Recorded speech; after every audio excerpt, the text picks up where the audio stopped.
Player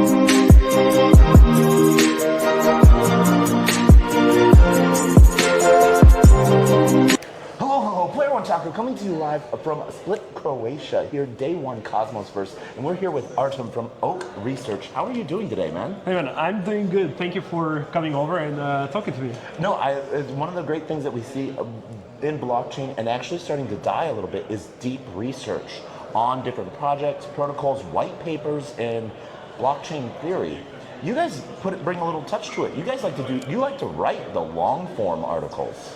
Yeah, I think it's something that is needed in the industry in general because we are so used on Twitter of the like quick threads or quick information that is coming up, but most of the people don't think about the implications of those, and you have to have a clear analysis if you want to make better financial decisions as well in the crypto ecosystem. And I think it was something that was really present in the previous cycle.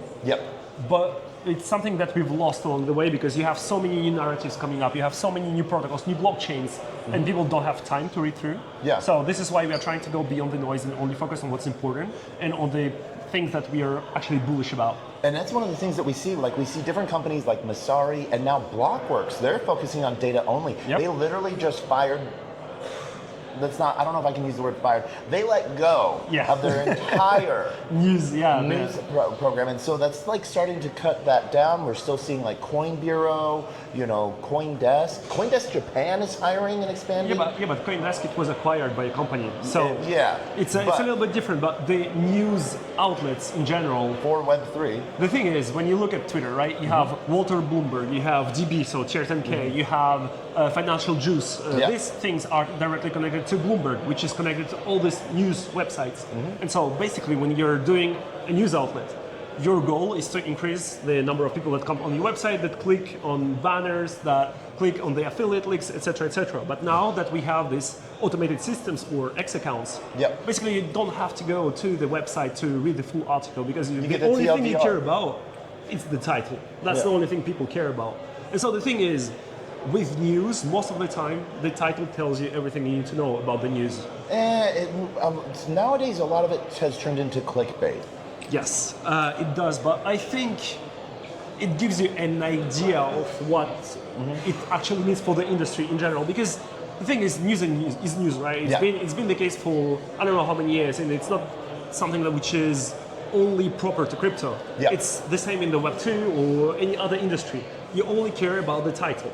But then when you want to go further, for example, if you want to analyze a stock or a market or a narrative, then you have to go a little bit deeper into that. So you'll have to read through various reports, various states of the industry reports, and this is how you make better decisions. You don't invest on news. You invest because you believe in a project, a company, or something. I thought I'm supposed to sell the news and buy the rumor.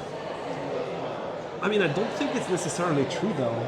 It's not, at least I don't think it's the case anymore because when you look at last year, right, when Donald Trump got elected, the thing is, if you sold everything, you would have sold around like 75, 80K. So you would have lost all the upside that came after that.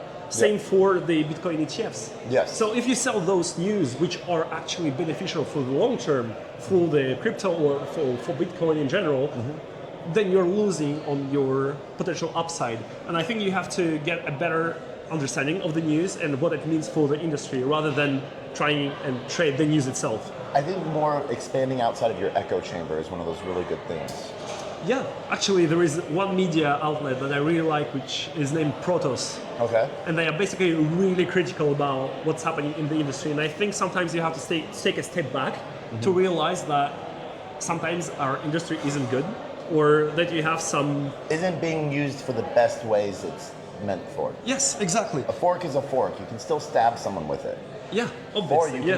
Or you can feed someone with it. Yeah, exactly. So I think blockchain falls into that category. I think one of the things that we sometimes get so deep into the FOMO of, we're changing the world, we're making it immutable, it's on Ledger, and institutions are coming to buy it all, and stables, and now X402 that we're seeing a lot of push pieces on, that a lot of stuff that's been around forever that no one, and it's organizations like Oak Research that have been putting this cumulative reports on. So what is your secret sauce? What makes you special then? Masari, or not special, different from like Masari or Blockworks? Yeah, I think Blockworks and Messari, they are like this behemoth in this industry, right? And most of their research is gated behind a huge paywall. Yeah. So I think most of the people that they target are institutions. Yeah. So today we have two types of clients. We have protocols or blockchains, which pay us to do research about them. Yeah. So we still, when we work with the project, we say we're not here to do marketing. So our goal is to go in depth about what you guys are doing, what your potential is, but also what the risks are. Yeah. And I think it's really important too when you work with these types of clients, because most of the time they would say, hey, we can just send you a documentation and you can just publish something about it. No, It's you want to know what's under the hood. Yeah, exactly. That's Not what we are just trying to you do. want me to hear. Exactly. And so that's what we are trying to do. So this is our research part in our collaborations with protocols.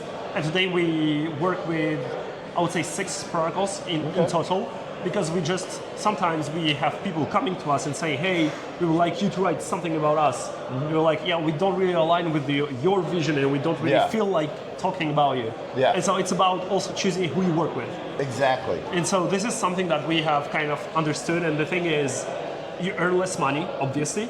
I don't think so. Not all money is good money. I think what it does is it sets the standards on that short term. Exactly. You might lose out short term, but you build out long term. Exactly, and that's why the protocols we work with, for example, like Ethena or Plasma or Euler or Maple, these are like big protocols that are actually building something. How do you think Plasma has been doing, especially with this huge advent of stables across the chain, every chain? I think their launch, the launch campaign, right? Well, let's talk about this. So the pre-deposit vault has been really a good thing because they didn't get C-build. They were open to the public in general, because when you look at what Stable has been doing, they launched a vault for 1 billion in deposits. Before the vault even opened, already 600 million in deposits from insiders. Yeah. So this is something that Plasma kind of avoided. Then they airdropped all the small holders 10,000 tokens for essentially free, because they wanted it to be about the community as well. So I think their launch was great. I think one mistake that they made is when the network went live, there was essentially no use case for XPL. So for example, they launched on Aave day one, but the thing is you couldn't deposit XPL as collateral. Yeah. So essentially, if you wanted to bet on XPL on chain, you would go to Hyperliquid and short it or long it, right? So in the first days, because lots of people missed out on the pre-sale and there was all this hype around stablecoins, people started buying it. So it went parabolic. So it went from 0.7 to 1.36, something like this. But then once the hype died down and lots of people who were in the pre-sale, they were like, okay, now it may be some time to take my profits. And then you have all the liquidity programs that were instated at the same time. So you would earn XPL for your deposits on the various dApps. Yeah. So it allowed them to distribute tokens around and get lots of TVL, but then all these people that were coming for it, they were basically dumping their rewards, right? Yeah. And so I think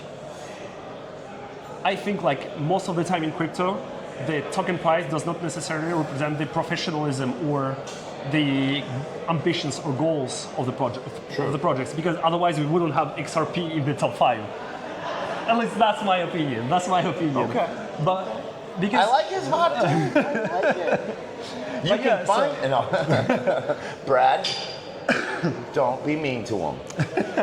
But yeah, so this is the thing, right? It's a new layer 1. Yep. There is lots of people that hold these tokens. Okay. So you would have this price correction.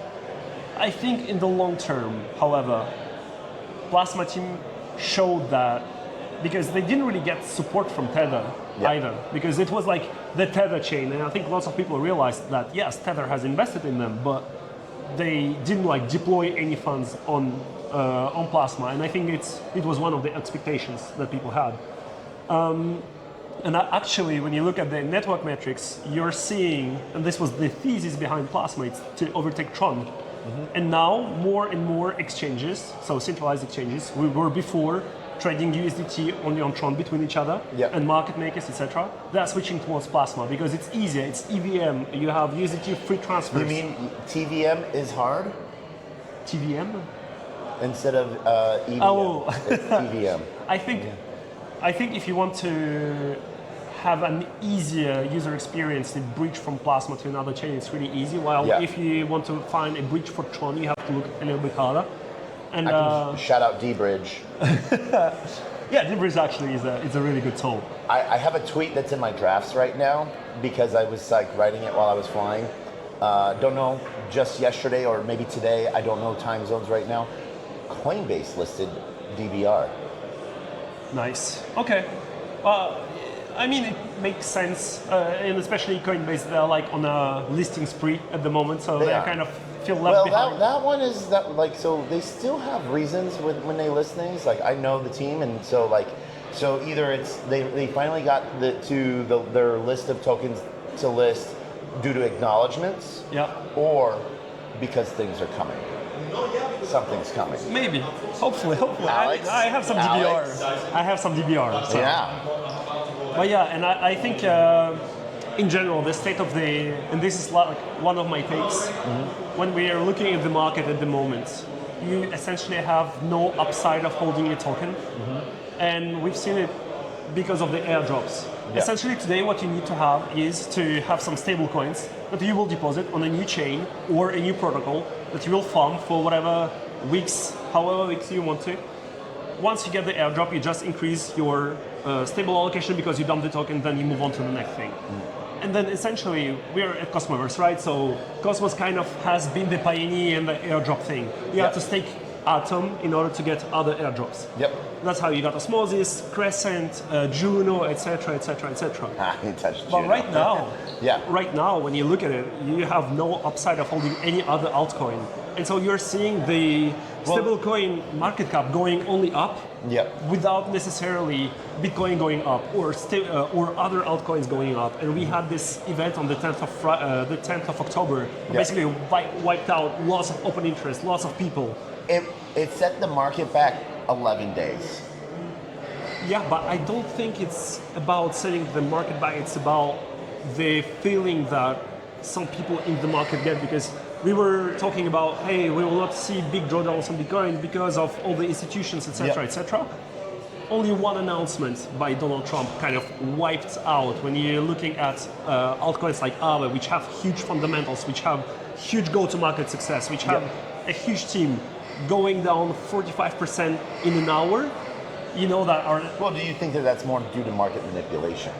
I would say that it's not only about market manipulation, it's because people don't hold the token and they only trade them. Yep. That's why you're seeing huge open interest being wiped out. Essentially half of the open interest in the crypto market has been wiped out, and it's only people that are levered. But and don't you feel that that might be a good thing? So hot takes on this is rehypothecated debt is what we're doing with stables and leveraged. Blockchain is meant for instantaneous payment. Cosmos really was that piece of where programmable money, programmable chains, and neighborhood pieces. And the idea of moving like nowhere in institutional finance can you do 500x leverage. Yes. Yeah. But I can do it on WEX, and I do it daily. Yeah, I think it used to be a good thing before in the previous cycle. I think when we wiped a huge amount of open interest in the market, you would basically have people switch towards spot. Here what we are seeing is people are just getting liquidated and not coming back or being disgusted from the whole ecosystem. Yeah. And I think this bull market has been kind of different because essentially if you were not holding any Bitcoin, you kind of missed out on the whole upside because you had like maybe 2 or 3 tokens that did a 10x, while when you're looking at the previous cycle, 2020, 2021, essentially if you were holding any infrastructure token, any, as I call it, the dinosaur blockchain, right? Like Algorand, Tezos, whatever, they all went up. And I think lots of people were kind of still holding those because they were expecting to have the... Well, do you think we've hit the Pico top yet, or are we still in that upside? I think, you know, every cycle we say this cycle is different. I think this time it might actually be different. Yeah. And I think, and this is the thesis that we have with Oak Research, is right now you should think about the crypto market more as a stock market, because long-term you have to bet on protocols that will be here in 5 to 10 years time. Yeah. And then you might get like drawdowns of 40, 50, 60% because it's still quite a liquid market in crypto. Happen. Yes, but the thing is, they get eaten up. Yes. And then at some point, these dinosaur companies will run out of money because the only thing that's keeping them afloat is their huge treasury. Yeah. It's the case for Ripple, it's the case for Algorand, it's the case for Tezos, it's the case for Cosmos as well. You have all these chains that have huge treasuries and that are able to fund their development and still their presence in the ecosystem. But in 5 to 10 years, they will run out of money at some point.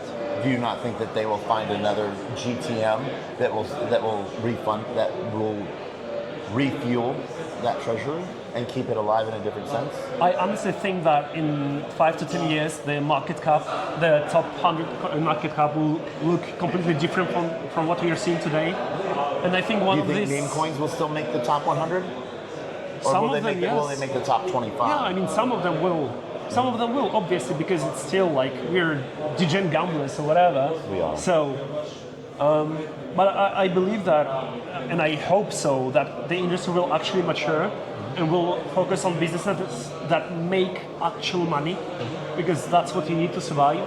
Yeah. And on the businesses that pay the yield out to their holders, and then actually you get a benefit for holding a token, and not only like promises or gambling. You actually get yield like such like dividends, Yep. and it's not coming from inflation on the token; it's coming from their real business. I think that's something that we're missing a little bit, and also it also implies that most probably dApps will be more valued than the blockchains themselves. Well, and isn't that a positive thing? Yes, it is. And that's one of the things where I've seen where people have like actually been angry at sometimes that were like there was a game on Avalanche that had more volume, more TVL, more worth than all of AVAX, and people were like, "You're like, no, AVAX has just built a road for people to drive on. Yeah. Of course they should have bigger cars than the road. Yeah, You yeah. know? So But when you look at Cosmos, that's literally what happened, because Cosmos allowed lots of blockchains to build around them. And when you look at Tendermint, Cosmos SDK, you have BNB chain, which was built on Cosmos, on the foundations of Cosmos at least. Cosmos never got any upside out of it. No. And it's been the problem with Cosmos for a while now, because Cosmos has never made any money, has never had any upside because of other protocols using Cosmos to build on it. Do you think that? Yeah, exactly. And this is one of the really hilarious things is a lot of these new chains and institutional chains that are coming out are built on the Cosmos SDK. Yes. But they don't talk about it. They just say they're EVM compatible. Yeah. And so we have some huge movers and shakers coming on that are built on Cosmos. But like you said, Cosmos isn't seeing any that's one of the downfalls. I don't know necessarily one of the features of open source technology. Yes, yeah, I mean, I understand it, and I do agree with it, but when you're having a business and you have a token that represents the success of your business, Yeah. if no value goes back to the token, Yep. your token gets lost and forgotten, and people only sell their token. And Yep. you're seeing this in the case of Hyperliquid. It's been like one of the phenomena of this cycle, because they have redirected 99% of their revenue towards buybacks, which in my opinion isn't a good thing either, because you have to keep like a treasury in order to fund things and like have a cushion in case everything goes to shit, essentially. So I think Hyperliquid kind of showed that if your attention revolves around your token and you have a great product that actually makes money, your token will behave in a good way. Yeah. And we've seen it because when the market went to shit, Hyperliquid was one of those that lost the least in terms of percentage or market cap, whatever. And then when everything skyrocketed on the market, Hyperliquid was almost every time the single biggest gainer in 24 hours. And they made it to the top 10 of the crypto market cap in essentially 2 years. So they kind of have set the precedent for that. Yeah, I mean, they kind of, if you look at the beginning of Hyperliquid, it was like 2022, 2023. Well, the start of them, but the launch of their token. Yes. A year. So, and do you believe, like one of the things that I think is where some really new technology that's coming back into the Cosmos ecosystem to sort of focus on Atom is Eureka. Yeah, I think I've been a Cosmos holder, staker, participant for. I actually bought my first Atom tokens, I believe, in February 2020. Sorry, 2020. And I almost sold everything 6 months ago, because at some point, the problem with Cosmos were the politics that kind of inside the whole thing. You had lots of people leaving, you have lots of people building their own projects around Cosmos. You had no value flowing back to Cosmos, and people that were actually trying to make a change, they kind of got sidelined because of the whole thing. Now you have new initiatives emerging, but I think for the last 3 years, everyone was talking about, yeah, Cosmos needs a turnaround. Yeah, we need to do something about Cosmos. And nothing has really been done yet. At least nothing significant and nothing that actually turned the chain around. Okay. And I think Cosmos was one of the biggest fumbles of the whole crypto market in general, because it had the best technology, it had a really good wallet back then, which was considered a really good wallet in the previous cycle. You had the interoperability, which was really easy with light clients. You could connect to any chain. You had Osmosis, which basically was the hub for liquidity. You had all these things which were in place for Cosmos to succeed, and then all this politics kind of ruined the chain. And all the innovation and like all the stuff that's happened in Cosmos kind of faded further and further away from the original chain. When you're looking at Osmosis, Osmosis is basically doing their own thing now. They don't even care about Cosmos Hub. Yeah. And I think was like kind of the thing about Cosmos in general, and I think there was a lack of thought given towards long-term sustainability and long-term success. Because Cosmos was born during the ICO era, when it actually had a value compared to other chains. Yeah. And it's kind of fumbled its advantage. And once again, when you think about the meta that was kind of going around this year, it was the perp dexes. And DYDX was one of the first dexes to offer that in a decentralized way. But once again, it wasn't Cosmos. They focused too much on decentralization. They focused too much on giving out grants to some marketing or whatever. And when you look at what Hyperliquid did with essentially no users in the beginning, starting off from nowhere, giving a huge airdrop and actually capturing market share, focusing on its product, maybe putting aside the decentralization for the moment. They will be here in 10 years. Will DYDX be here? It's another question. So what are you bullish about on Cosmos right now? On Cosmos? To be honest, not much. No, I mean, like, what excites you? I'm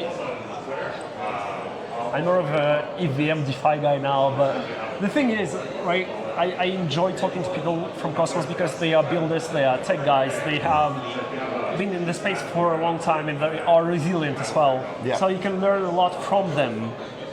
But once again, the tech does not necessarily represent the investment opportunity, because your fundamentals are not directly tied to the price of your token. Yeah. And I'm thinking from my point of view as someone who wants to make money in the ecosystem, and as someone who wants to invest in things I actually believe will be here in 5 to 10 years.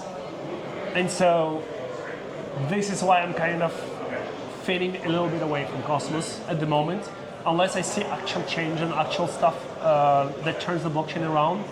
But I kind of doubt a little bit, because I think it's been a long time that it should have been done a long time ago. And I think it will be really hard, especially for those chains that have been around for almost 10 years now, to kind of turn around and change the perception people have about them. And if you look at the history of crypto, you don't really have a protocol that did that or a blockchain that did that. You always had Bitcoin, Ethereum, and then everything else. And now we have Solana as well. I think Solana kind of turned around. They kind of got rid of it, but because they have a huge BD team and they kind of went full on supporting their ecosystem, people building on Solana, optimizing the chain, doing like institutional partnership, doing DeFi partnership, driving more people in, driving adoption. And I think that's where Solana succeeded. And they kind of got rid of the FTX chain, or the chain that stops every 2 minutes, which was the meme back then. I think it's now 26 months since the last. Yeah. But yeah, I think to be honest, I'm not very excited about the Cosmos ecosystem, and I really want to be honest here, right? Yeah. Because I don't want to say like I'm excited about the Cosmos EVM because we had this in the past already. So I hope Cosmos finds its way around because I know lots of people that hold Atom. I know lots of people who are bullish on Atom, and I think it's one of the beautiful projects of the ecosystem. But as an investor, that's not something I'm excited about. So, as we wrap this up, Yeah. where can people learn more about Oak Research? Can you spell it out for the algorithm? And are you on X as well? Yes. All Yeah. right. So, how can people learn about Oak Research? Yeah, you just go over to the platform. It's oakresearch.io.